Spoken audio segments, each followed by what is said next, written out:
Welcome to another exciting episode of the $1 Million Peddlers. I'm Paperboy. And I'm Mr. Magazine. I moved that up a notch there, didn't I? It was squeaky. I don't know where that came from. I need some help, Mr. Magazine. Oh, do I? Tell me something I don't know. Oh, do I? I don't know much, but I know that.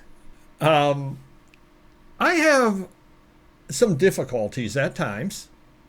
Not talking? But they make pills. No, I have some difficulties at times when I go to house calls. Making offers, and we may have talked about this before, but it's hard to explain, and I don't want to come across as a jerk, and please do not take me as more of a jerk than I am originally. But that if I drove all the way to your house to look at stuff, and I find one box of books that's worthwhile for me, yeah, sometimes I don't even want to make you an offer on them.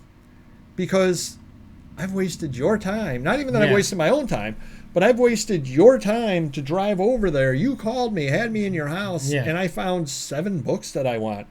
And what can I pay on those 7 books? Right. I'll give you $10? Right. But they would be insulted because they're expecting more or you to buy more.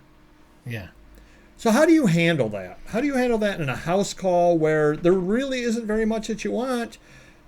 Well, it's a funny thing because I had a similar situation in the shop. I'll talk about house calls in a second, but a lady came in today. She had 3 items. One was a Cal Ripken Jr. baseball, certified JSA, but it was very light. Okay. And then she had some Green Bay Packers. I'm going to call him a scrub because I never heard him, so I know it's a newer player that probably is not even on the team anymore. Signed mini helmet. Okay. And then the Green Bay Packers in a plastic case football, but just like a commemorative, unsigned. And, I was going to look him up. I go, let me look him up and see. And I'm like, first of all, it's Cal Ripken certified. She probably thinks it's $100. It's probably $30 because it's a very light signature. The other Green Bay Packers guy is probably going to be $20 on eBay. And then what's the unsigned ball worth? $20. I go, if I offer her $50. Well, I was going to offer $50. Yeah, but it's a hard $50 to make money on. Right. Because say the Ripken goes for $40 or $35. Then the mini helmet goes for $25, and then the other football goes for $20. I mean, it's after fees. I don't think I could double my money at $50. Right. So I just said to her, I go, honestly, it's the Ripken's light. This other guy doesn't really sell too well. I blame it on eBay. I go, eBay's really slow and quiet with this type of stuff. I have to pass right now. And she was fine. She didn't get mad. Then we had another older gentleman that always wants top dollar, or he's got to get it what he paid for it or more, and autograph stuff. And 9 out of 10 times he takes the stuff with him. He comes in today with 10 baseball bats. Only a few were signed. A Yankees bowling ball that he doesn't fit him anymore. It's too heavy for him. And I looked up the bowling ball, and one went for $20. And I printed it out, and I said, I would take this for $10. I don't know if you want to sell it. He goes, no, I'll keep it. I'll just keep it for that.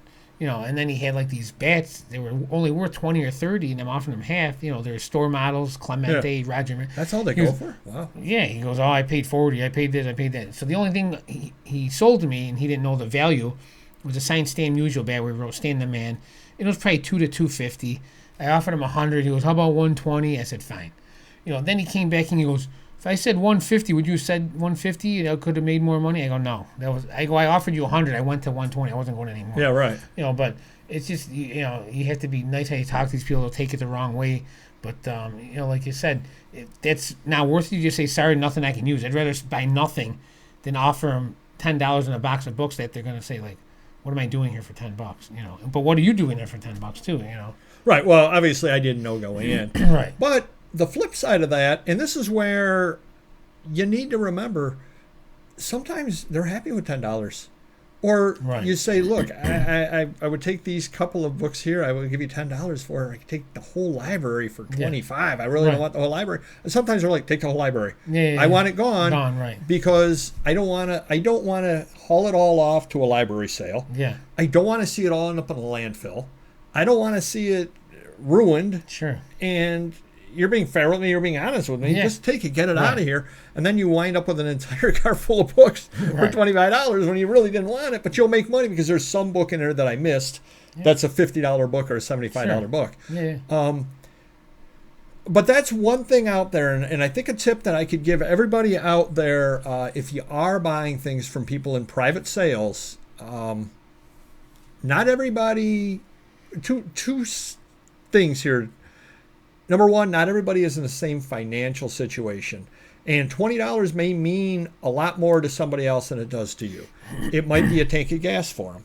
It might be, hey, I can take, my daughter's birthday's coming up. We can go out to McDonald's because of this $20.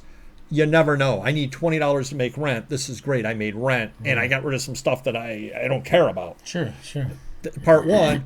Part two is sometimes the money doesn't mean anything to them. Like I said, they don't want it to end up in a landfill. They want it to go, they understand that I'm going to be putting a lot of work into the books to sell them and pass them out to people that want them. Right. And they don't begrudge me the money that I make because they know the work that I'm putting in, sure. but they don't want to put that work in order to do it. Exactly, yeah. So they're happy. Hey, look, you're going to send them off to good homes eventually. Right. I hope you make $1 million. Give them to people that want them. Give them to people that will appreciate them. This was my father's collection, and I know he appreciated it. I have no need for it. I don't want it. You'll find other people that it'll be a good home for. So don't avoid making that offer sometimes when you're at the house call, you're at the thing, because again, they may just absolutely want it gone. Yeah. They may, or they may, $20 may mean a lot to them at this point. It's funny. I bought some the other day for $20, and I told the guy, I really don't want it, but I'll go $20. He goes, oh, it's gas money. I thought he was going to pass, but hey, whatever, to each his own. Right. Well, he's got the item. What's he doing with it? Right. Exactly, a lot of times that's what it is too, depending on where they got it, what it is. Obviously, if it's their own collection, it's a different story. But if it's stuff, I inherit my mother's book collection. Well, I care about it. I don't collect that stuff. I just want it gone. If I can get $100, I'm happy with $100. And okay, great, you make $1,000. I feel like all these collectors went to some class where they tell them, don't tell the dealer what you want for it. I mean, just like that guy with the posters. You had a price in mind.